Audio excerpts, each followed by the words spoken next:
Thank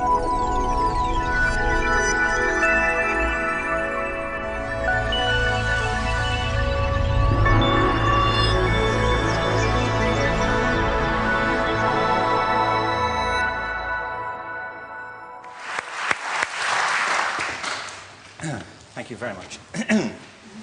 Were you surprised when it was actually me that got the medal? Were you? You could feel the tension building, couldn't you? Who will it be? Thank you. I am genuinely humbled to have this award. I was thinking earlier that being humbled isn't a normal feeling, is it? I don't often feel humbled, disparaged, humiliated, you know, put down. But humbled is a rather old feeling, isn't it? It's not a modern emotion. But I do feel it, and particularly to have this award in the name of Benjamin Franklin, who was the most remarkable man. He lived nearby in Craven Street. The house is a few minutes away, and I really recommend that you go and take a look at it. It's just been opened, just been renovated. It's a very powerful evocation of the life of this extraordinary figure. A man who was deeply involved in the growth of industrialism, at the heart of the Enlightenment, at the heart of the creation of the New World, and with a passion for education. A man who was also deeply invested in science, in the arts, in the humanities, and in politics. A polymath, I think, a Renaissance figure in the heart of the Enlightenment. And one of the first significant members of the Royal Society of Arts. If you don't know this institution, I really encourage you to find out more about it. It was founded, I think I'm correct in saying, in 1753 by William Shipley. And its full name is the Royal Society for the Encouragement of Arts, Manufactures and Commerce. And it's had a long history in the promotion and advocacy of appropriate forms of public education. I have had a long association myself with the RSA. I gave a lecture here, even Matthew may not know this, in July of 1990. In this very room. And I propose to repeat it word for word, if that's all right. I don't see why I should waste time thinking up anything fresh for you, frankly.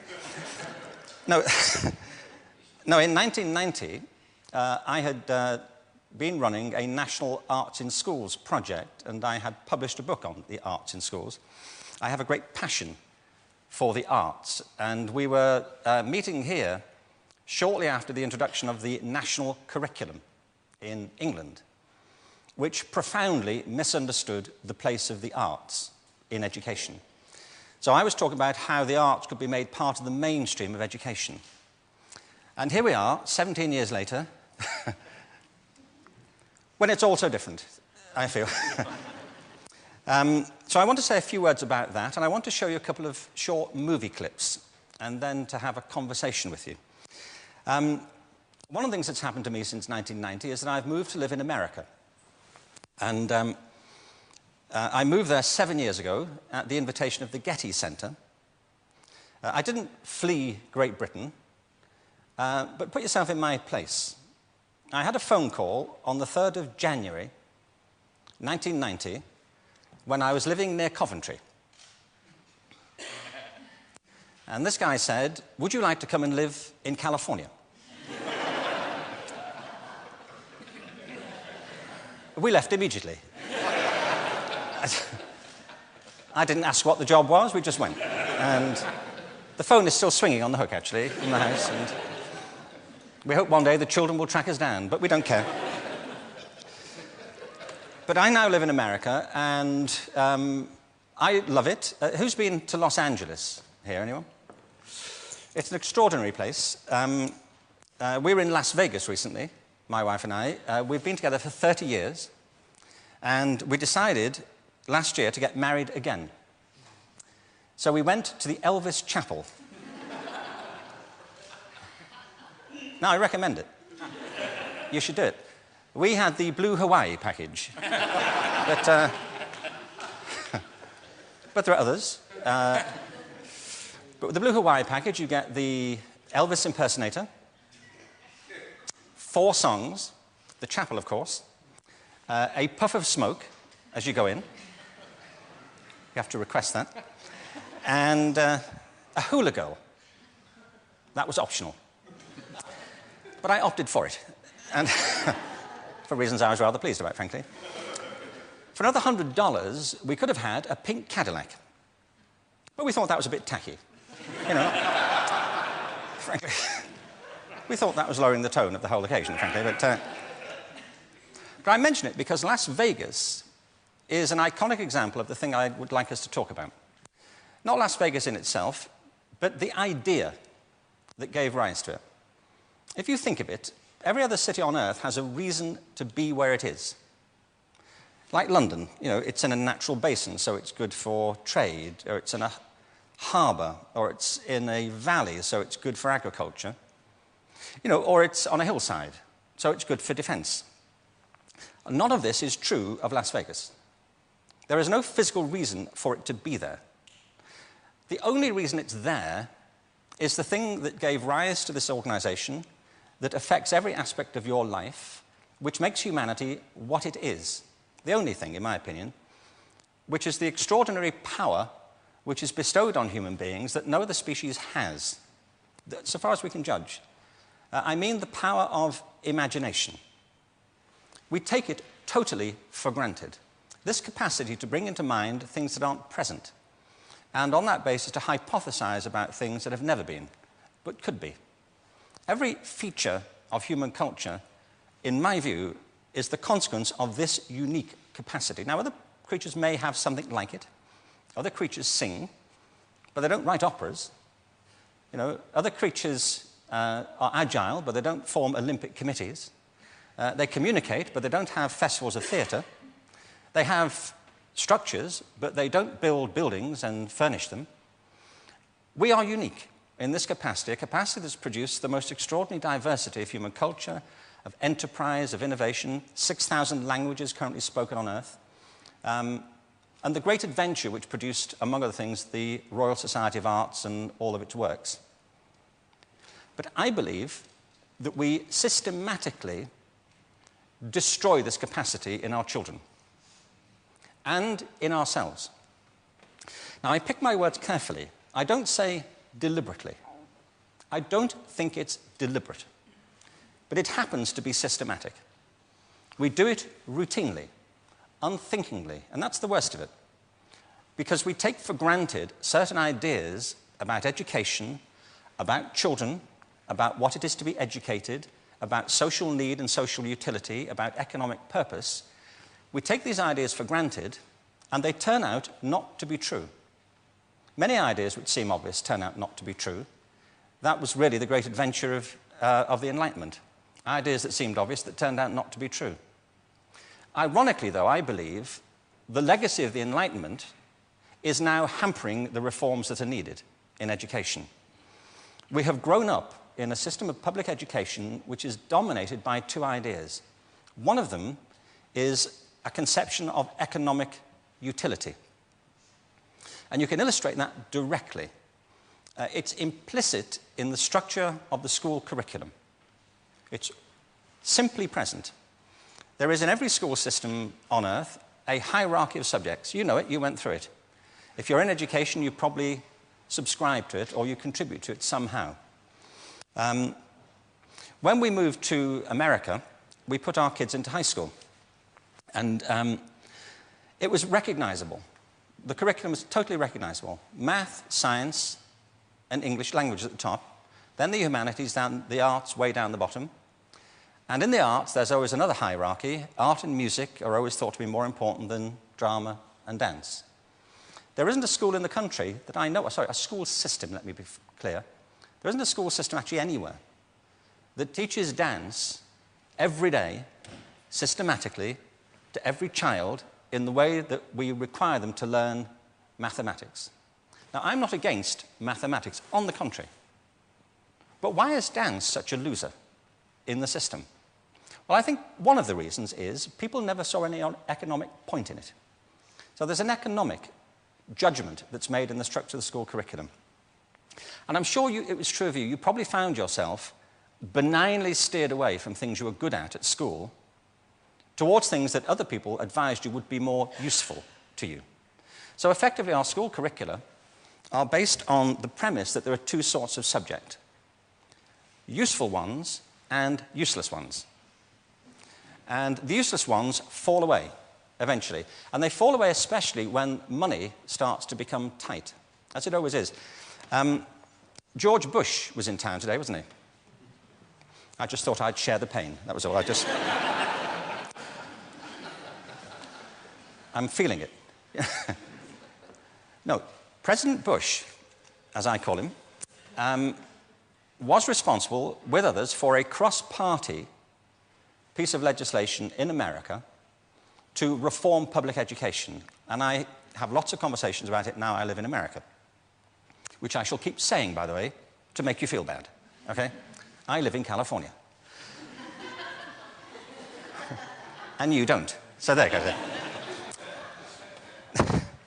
No, when I got to America, I was told that the Americans don't get irony. This is not true. This is a British conceit. But I feel okay about it because there are other ones. When we went to America, we were given a guidebook of how to behave in America. Honestly, by our removals agent. How to behave in America. I'm handing it out to all the Americans I meet now. Look, you do it, you do it. You know, let's all behave properly, shall we? But one of the things it said in it was, don't hug people in America. They don't like it. Honestly, it's explicit. Don't hug them. They don't like it. This turns out to be nonsense. They love it. People in my experience love getting hugged in America. But we thought they didn't. So for the first year, we had kept our arms at our side at social gatherings. The fear of giving offence. And this all added to the idea that we typified British Reserve.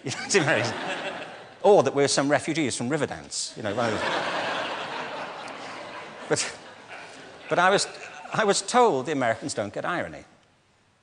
And then I came across this piece of legislation in America called No Child Left Behind. And I thought whoever came up with that title gets irony, because this legislation is leaving millions of children behind. Of course, that's not a very attractive name for legislation, millions of children left behind, I can say that. But give or take a twiddle, it's the 1988 Education Act in this country. It was the manifesto, pretty much, that inspired the work of Chris Woodhead, I believe, during his time at Ofsted. Now, I think this is important, because what it represents to me is the ideology of education writ large, and that's the problem.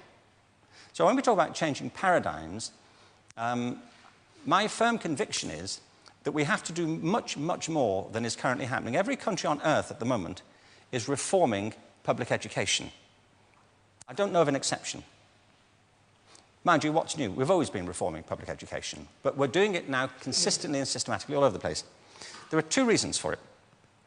The first of them is economic. People are trying to work out, how do we educate our children to take their place in the economies of the 21st century? How do we do that, given that we can't anticipate what the economy will look like at the end of next week, as the recent turmoil is demonstrating? How do we do that? The second, though, is cultural.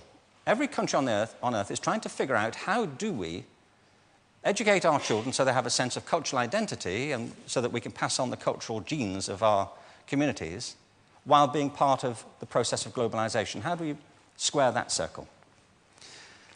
Most countries, I believe, are doing what we were doing in 1988, operating on the premise that the challenge is to reform education to make it a better version of what it was. In other words, the challenge is just to do better what we did before, but improve. And we have to raise standards. And people say we have to raise standards if this is a breakthrough.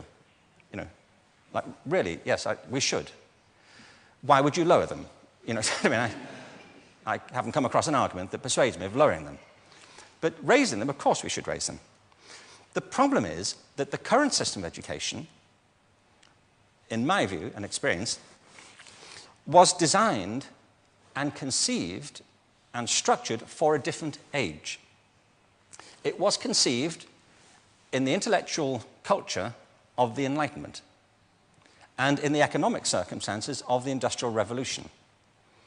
Before the middle of the 19th century, there were no systems of public education.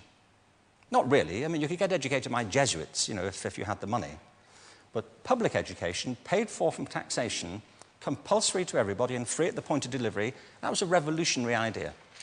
And many people objected to it. They said it's not possible for many street kids, working class children, to benefit from public education. They're incapable of learning to read and write, and why are we spending time on this?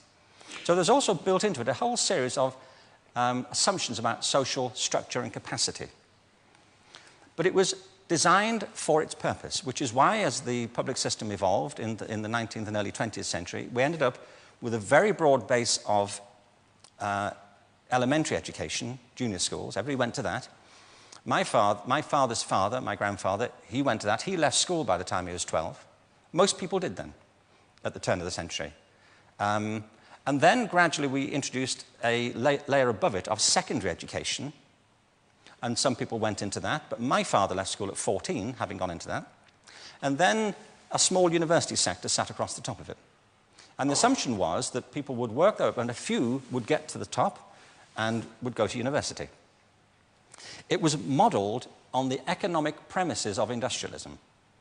That is, that we needed a broad base of people to do manual blue-collar work, and roughly they could do language and arithmetic.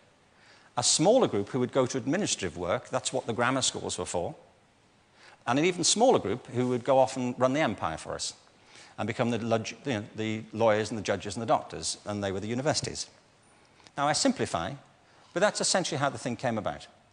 And it was driven by an economic imperative of the time, but running right through it was an intellectual model of the mind, which was essentially the Enlightenment view of intelligence.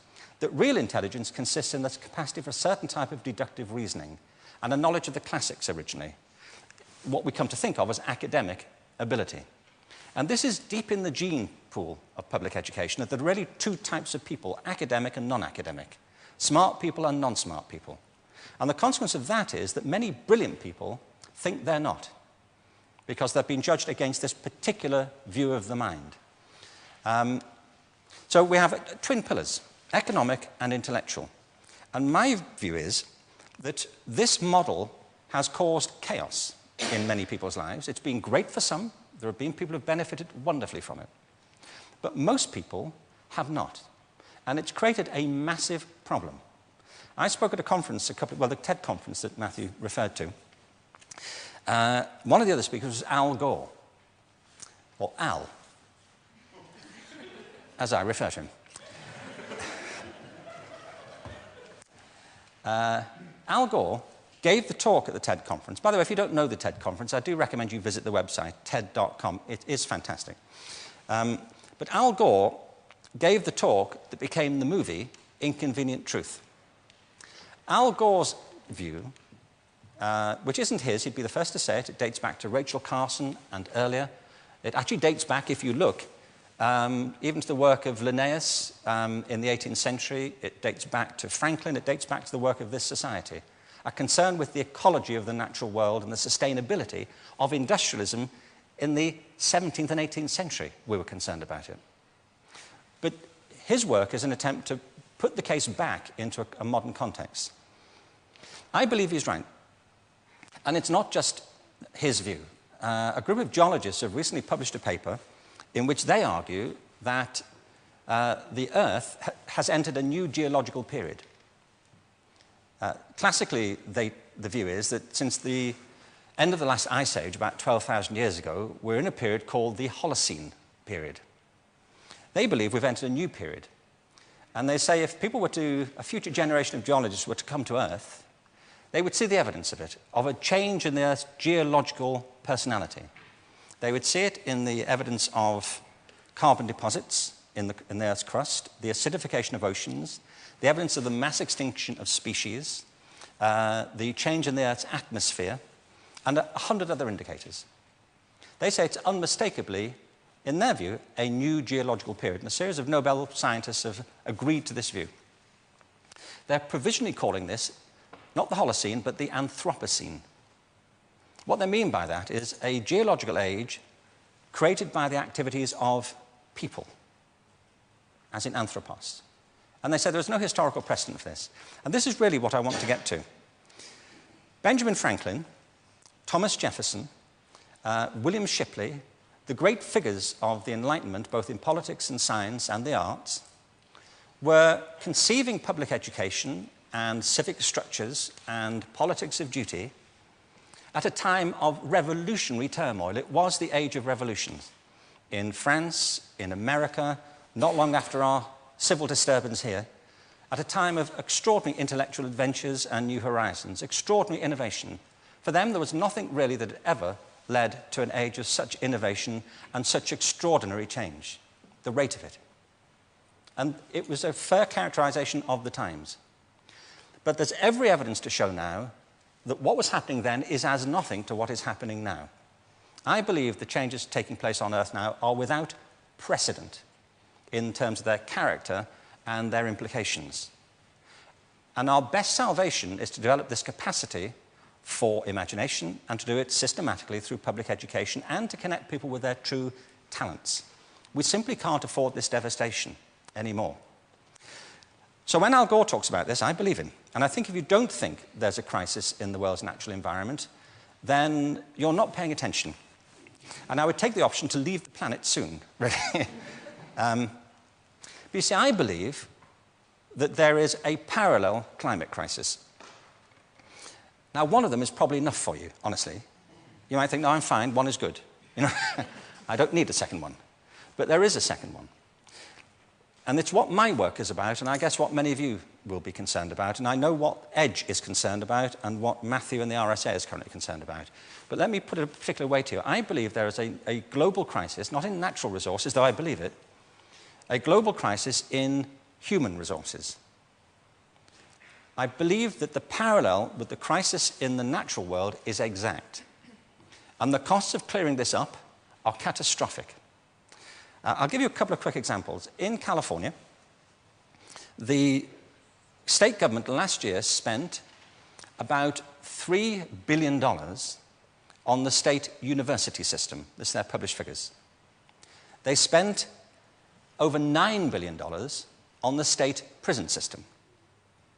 Now, I cannot believe that more potential criminals are born every year in California than potential college graduates. What you have are people in bad conditions going bad. I remember Bernard Levin once, he wrote one of his articles in the Times. He said he'd been at a dinner party, and he was asked, the question around the dinner table was, are people mainly good or mainly bad? And he said without hesitation, they're mainly good. He said, and I was astonished to find I was in the minority around the table, a minority of one.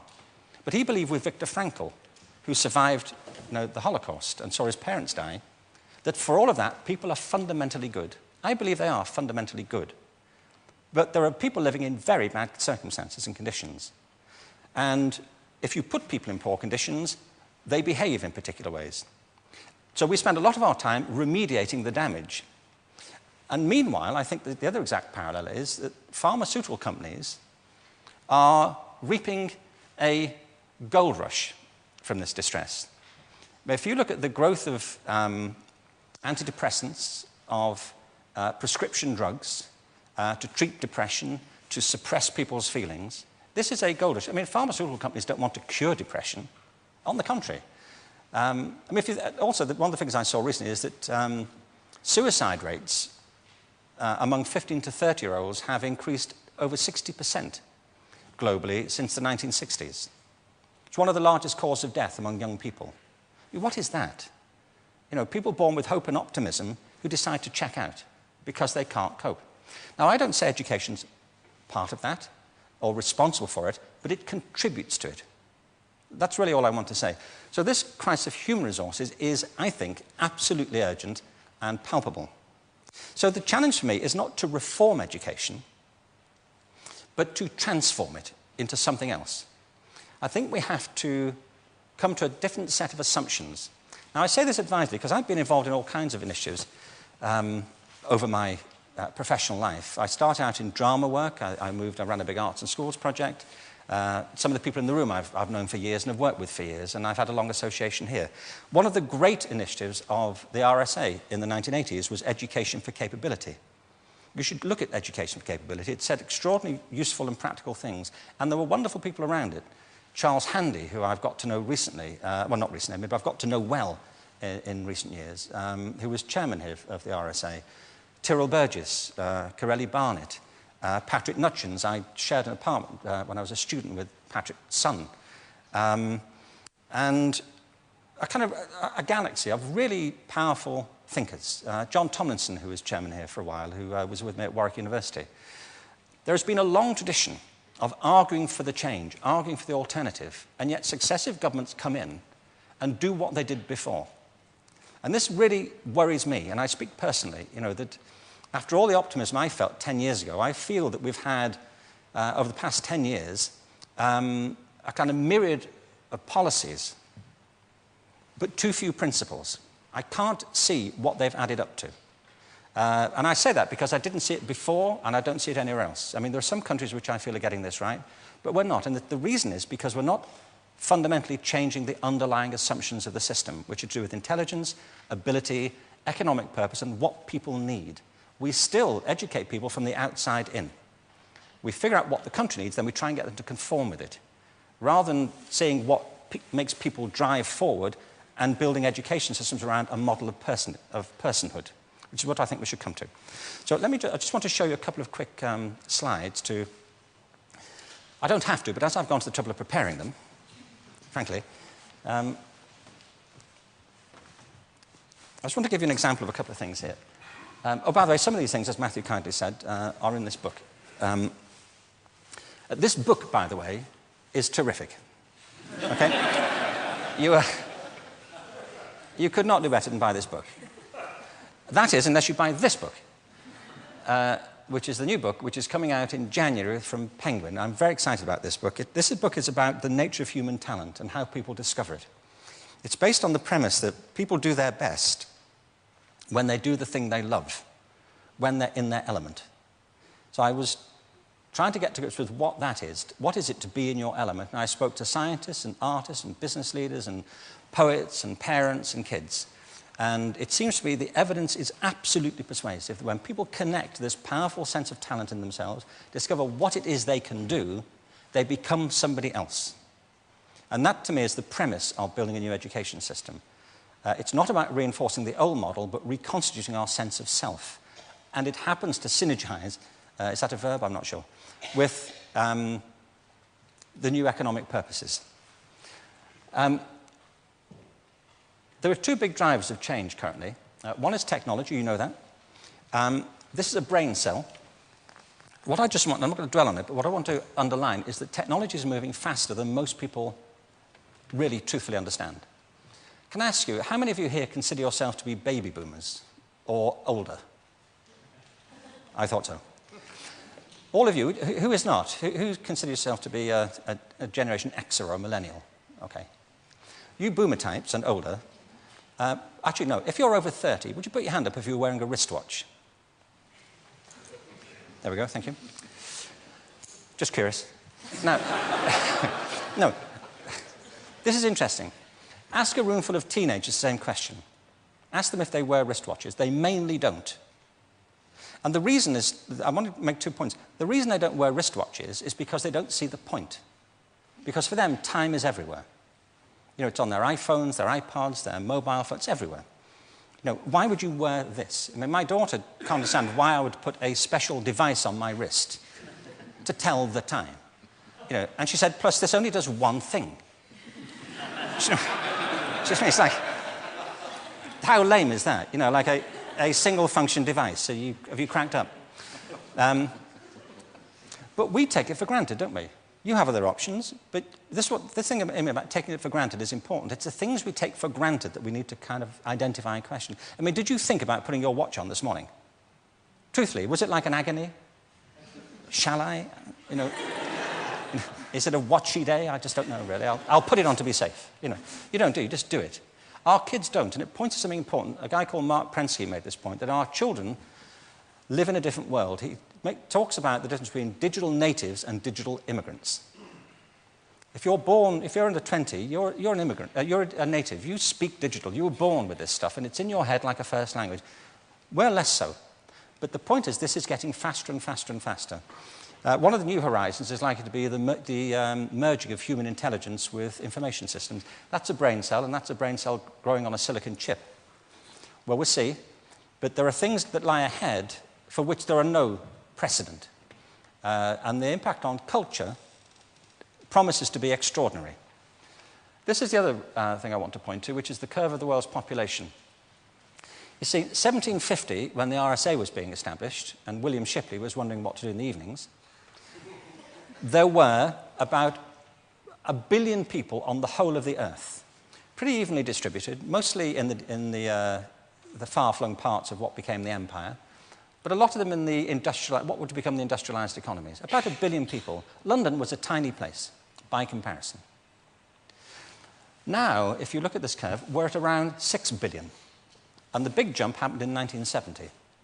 Well, from 1970 to the year 2000, where the population of the Earth increased by over 3 million. 1968, you remember, was the summer of love. It's probably a coincidence. Yeah, but we all did our bit, you know. That's all right. But this is the interesting thing. The dark line is the growth of population in the developed economies. The real growth is happening in the emergent economies, in Asia, Africa, parts of South America, and so on. And it's heading to 9 billion. The other thing that's happening is that the world is becoming increasingly urbanized. At the beginning of the 18th century, into the 19th century, most people lived in the countryside. About 3% of people lived in cities. Of course, the great social movement of industrialism was the migration to the cities. But even so, at the turn of the 20th century, it was still something less than 20% of people lived in cities. Currently, 50% of the world's population lives in cities. 50% of the 6 billion. And we're heading to 60% of 9 billion people living in cities. Not here, not in UK, not in America, not in the rest of Europe, but in the emergent economies. Now, this massive migration is without precedent. So these aren't going to be groovy cities, you know, with information booths and property taxes and Starbucks. These are massive, sprawling, vernacular cities, probably more like this. This is Caracas in Venezuela, a massive and rapidly growing metropolis. But Greater Tokyo at the moment has a population of 35 million people, which is more than the entire population of Canada in one place. Now, by the middle of the century, there may be 20 megacities, over 500 cities of 1 million. You can see my point here, that these are unprecedented circumstances, an unprecedented drain on the Earth's resources, an unprecedented demand for innovation, for fresh thinking, fresh social systems, fresh ways of getting people to connect with themselves and have lives with purpose and meaning. Education is a major part of the solution. The problem is, I believe, we're backing the wrong horses. There was a report by McKinsey recently which showed this. This is in American figures. In America, since 1980, more or less, spending on education has increased 73% in real money. Class sizes have gone down to historically low levels. But on this indicator, literacy, there's been no change in achievement. More money, smaller classes, no change. Dropout rates are increasing. Graduation rates are declining. It's a major problem. The problem is they're trying to meet the future by doing what they did in the past. And on the way, they're alienating millions of kids who don't see any purpose in going to school. When we went to school, we were kept there with a story, which was if you worked hard and did well and got a college degree, you would have a job. Our kids don't believe that. And they're right not to, by the way. You're better having a degree than not, but it's not a guarantee anymore. And particularly not if the route to it marginalizes most of the things that you think are important about yourself. And one of the things that sits right in the middle of this is this idea that there are academic and non-academic kids. There's something called vocational training, which is not as good as academic education. The people who, with theoretical degrees are inherently better people than those who can do real craft and the kind of work which previously would have been venerated in guild systems. We have this intellectual apartheid running through education. And so lots of people try to defend it or to repair it. I think we've just got to recognize it's mythical, and we have to strip it out of our thinking. This is one of the consequences of it. Let me ask you another question. How many of you who are not, how many of you over 30 have had your tonsils removed? Be frank with me. Go on. Okay. I ask you this for a reason. Again, it's things we take for granted. People of my generation, I was born in 1950. Now, I know you don't believe that. I can see the sense of incredulity sweeping through the room. How could it be, you're saying to yourself? Well, I live in Los Angeles, you know. I've had work done, what can I tell you? But, people of my generation, in the 50s and 60s, and in the 40s, I guess, the minute they had a sore throat, somebody pounced on them and took their tonsils out. That's true, isn't it? It was routine to have your tonsils removed. You could not afford to have a ticklish cough in the 1950s, or somebody would reach for your throat in a peremptory way and remove your tonsils. It was routine. Millions of tonsils were removed in that period. What happened to them? We don't know. I mean, I believe it's a scandal. I don't know, but it's one of those things like Rockwell, you know, like Area 56, somewhere in America, you know, in a desert, there's this stockpile. Anyway, now the thing about this is this, that nowadays people do have tonsillectomies, but it's not common. It's unusual to have it done. You have to have a chronic case with no hope of it being repaired in some other way, to have your tonsils taken out. When I was growing up, they were thought to be totally disposable. We'll just whip them out and let's not have any more nonsense about them. And some people voluntarily had it done so they could get the ice cream. Our children, this generation, do not suffer the plague of tonsillectomies. Instead, they suffer this. This is the modern epidemic, and it's as misplaced and it's as fictitious. This is the plague of ADHD. Now, this is a map of the incidence of ADHD in America, or prescriptions for ADHD.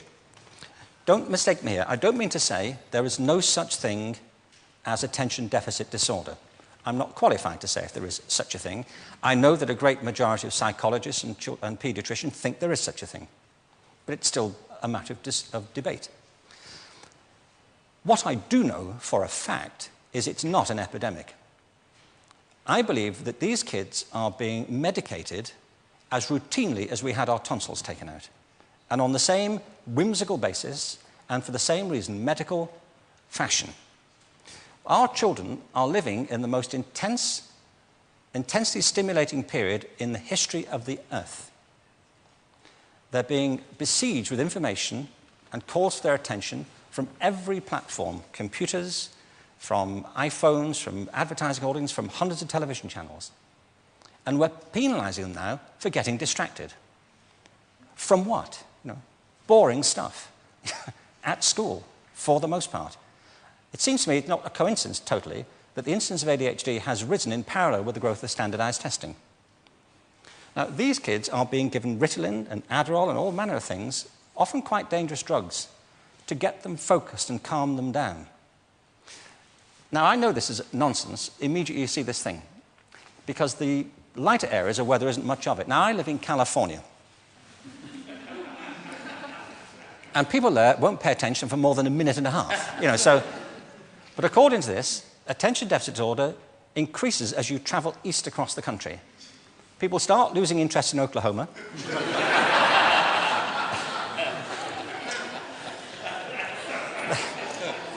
They can hardly think straight in Arkansas.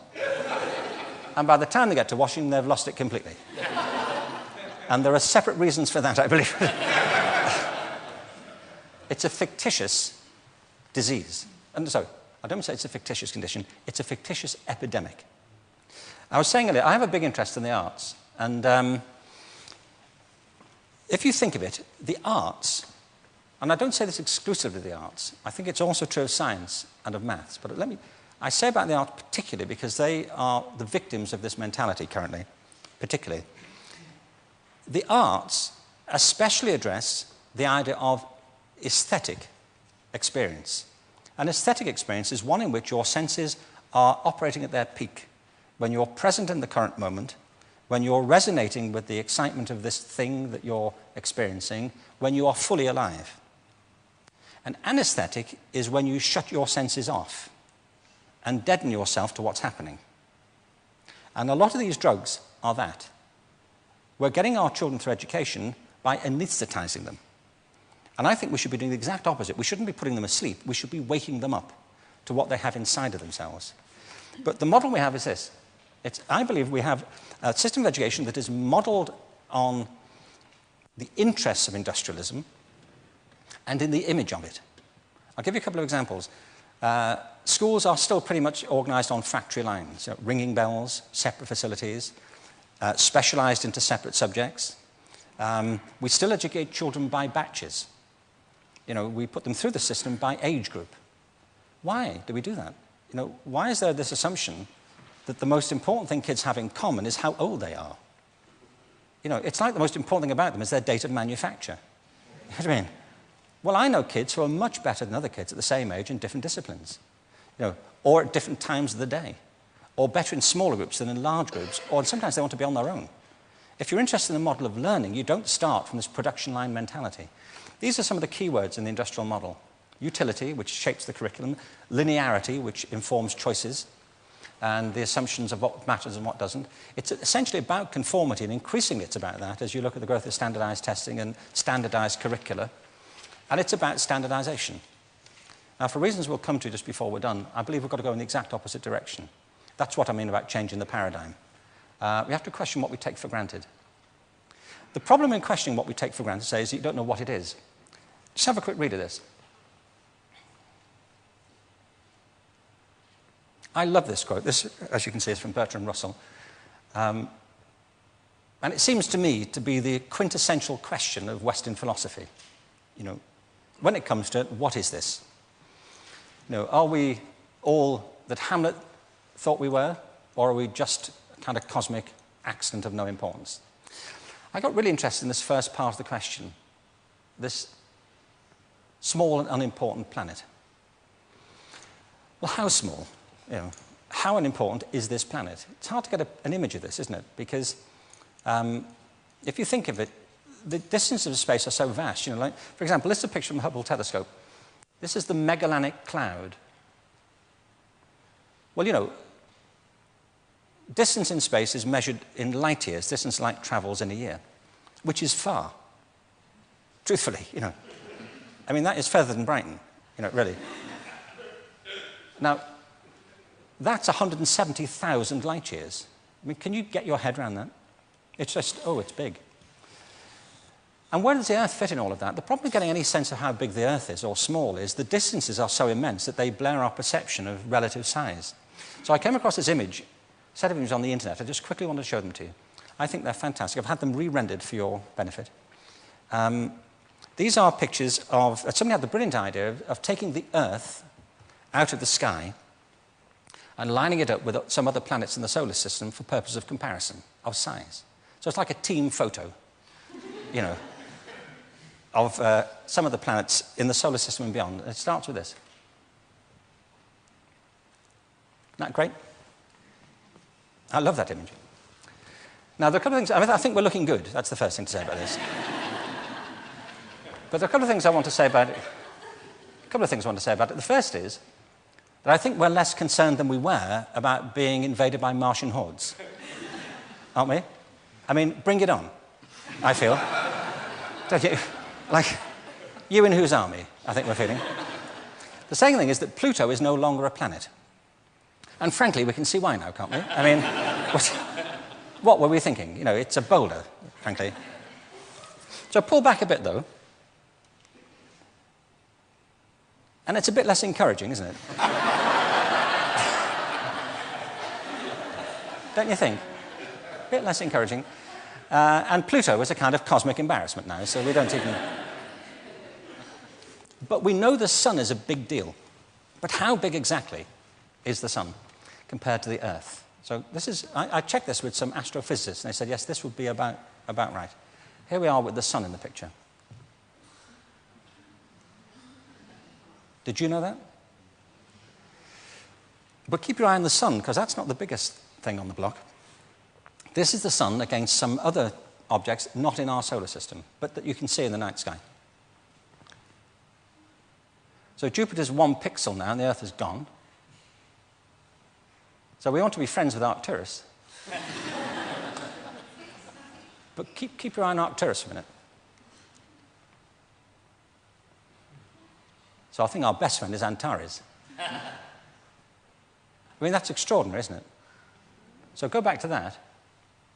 And we are infinitesimally, pitifully tiny in the great cosmic scheme. Now, I just want to say a couple of things quickly.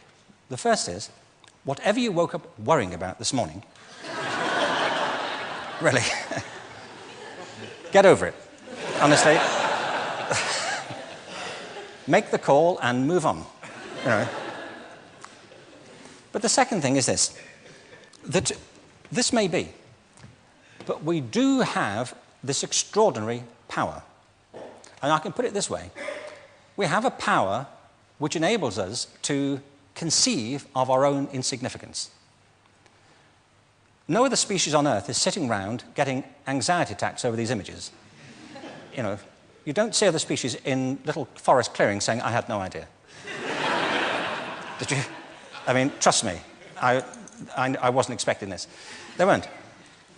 And they didn't produce these images either. We have this extraordinary human power to conceive of objects and experience outside of our current experience, and to express them in conceptual and symbolic forms in ways that other people can engage with and grasp.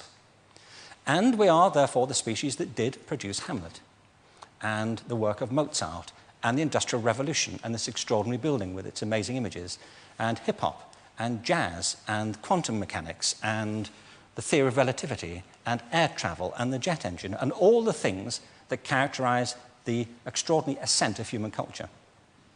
But we destroy it in the way we educate people. And I just want to end this and open it up for some conversation by giving an example of something. There was a great study done recently of divergent thinking. Published a couple of years ago. Divergent thinking isn't the same thing as creativity. I define creativity as the process of having original ideas that have value. Divergent thinking isn't a synonym, but it's an essential capacity for creativity. It's the ability to see lots of possible answers to a question, lots of possible ways of interpreting a question, to think what Edward de Bono would probably call laterally, to think not just in linear or convergent ways, to see multiple answers, not one. So, I mean, there are tests for this. I mean, one kind of cod example would be people might be asked to say, how many uses can you think of for a paperclip? One of those routine questions. Most people might come up with 10 or 15. People who are good at this might come up with 200. And they do that by saying, well, could the paperclip be 200 foot tall and be made out of foam rubber?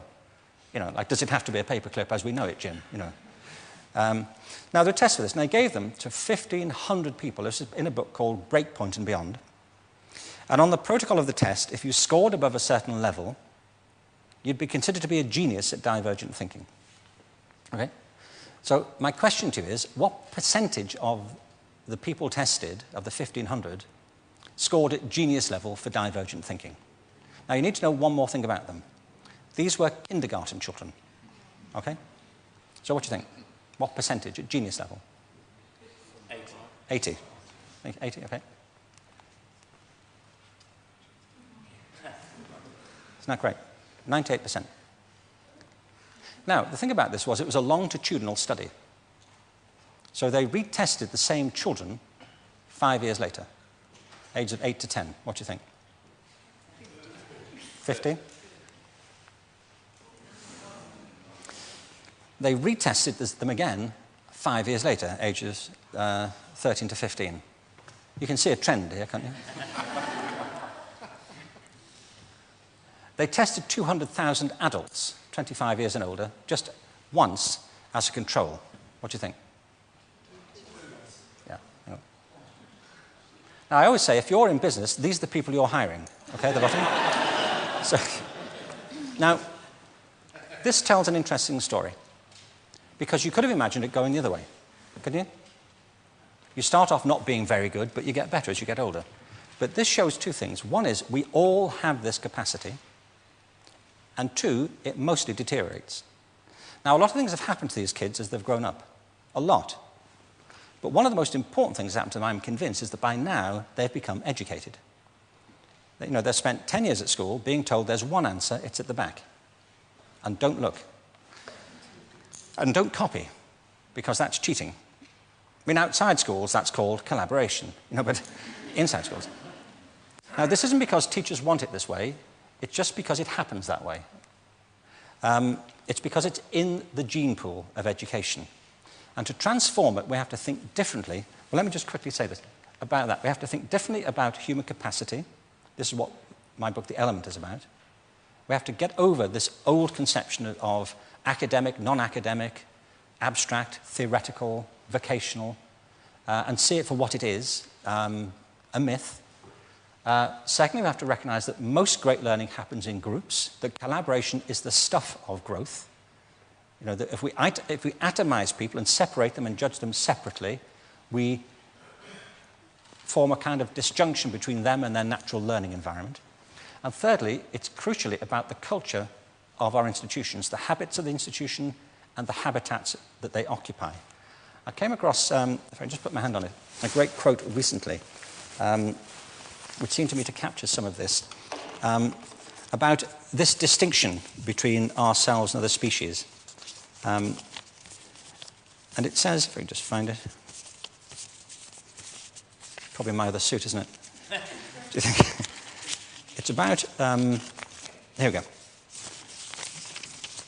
I rather like this as a view. It says that when we come to assess people, we should be fairer with ourselves. It says, after all, human beings were born of risen apes, not fallen angels.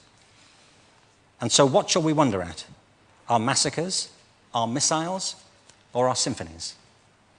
The miracle of humankind is not how far we have sunk, but how magnificently we have risen.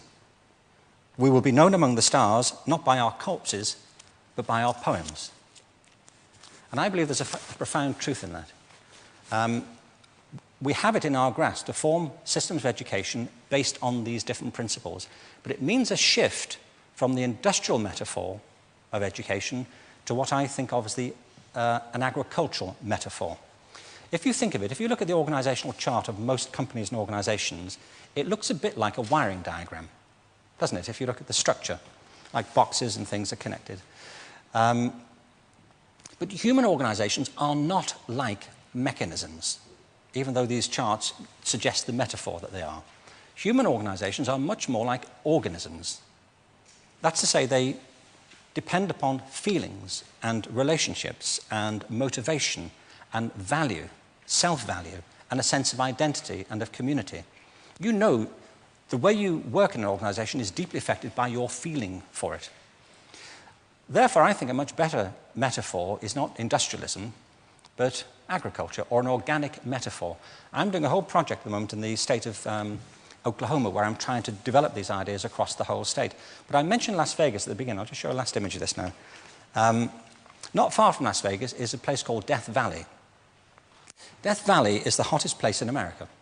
Not much grows in Death Valley because it doesn't rain. In the winter of 2004, something remarkable happened. It rained 7 inches. And in the spring of 2005, there was a phenomenon. The whole floor of Death Valley was coated with spring flowers. Photographers and botanists and scientists came from the whole across of America to witness this thing that they might not see again. What it demonstrated was that Death Valley wasn't dead. It was asleep. Right beneath the surface were these seeds of growth, waiting for conditions. And I believe it's exactly the same way with human beings. If we create the right conditions in our school, if we create the right incentives, if we value each learner for themselves and properly, growth will happen. And the growth always happens. Before we're done, I want to show you a couple of very short videos that will demonstrate it, but we'll go into our discussion with Matthew just now. But I think we need to shift from this industrial paradigm to an organic paradigm, and I think it's perfectly doable. We need to conceive of institutions individually, not system-wide, as ones which don't just value utility, but respect and promote living vitality, the energy of the organization, and its potential to be transformative, that doesn't think in terms of linearity, but thinks of creativity and multiple options and multiple possibilities for everybody in it, that's not about conformity, but about diversity, and it's critically about customization. This is Death Valley in the spring of 2005. I think all our schools could be like that. Somebody once said the problem for human beings is not that we aim too high and fail, it's we aim too low and succeed.